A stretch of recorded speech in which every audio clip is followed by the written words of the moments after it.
ঢ্যাপা একটি নদীর নাম। দিনাজপুর জেলার বুক চিরে বয়ে চলা প্রায় 40 কিলোমিটার দৈর্ঘ্যের একটি নদী।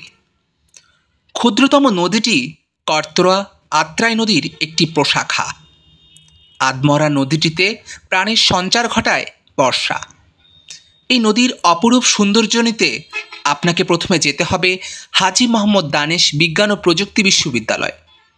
সেখান থেকে জনপ্রতি 10 টাকা ভ্যান ভাড়া করে পৌঁছে যাবেন নদী পাড়ে।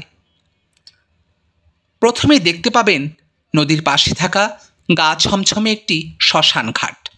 তার থেকে কিছু পা সামনে এগোলেই পাবেন প্রাচীন একটি মন্দির, যার ইতিহাস অজানা। মন্দির প্রাঙ্গণের কদম গাছটি যেন কাজ করছে সৌন্দর্য বর্ধনের অনুঘটক হিসেবে। একটু সামনে এগোলেই দেখা যাবে নদীঘাট। সিঁড়ি বেয়ে নিচে নামতেই নদী যেন আপনাকে তার সৌন্দর্যের মোহে ঘিরে ধরবে। নদী পাড়ের বুনো লতাপাতা, ছাগলছানাদের খুনসুটি, সূর্য মেঘের খেলা আর বহমান জল আদমরা প্রাণেও প্রাণের সঞ্চার ঘটায়। নৌকা ভ্রমণের ব্যবস্থাও এখানে দেখতে পাওয়া যায়।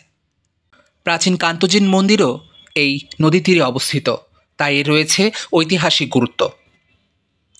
নদীপাড়ের সৌন্দর্য আর গ্রামীণ প্রকৃতির এক অনবদ্য মিশ্রণ মনোদৃষ্টিতে নেশার উদ্গীরণ ঘটাতে বাধ্য।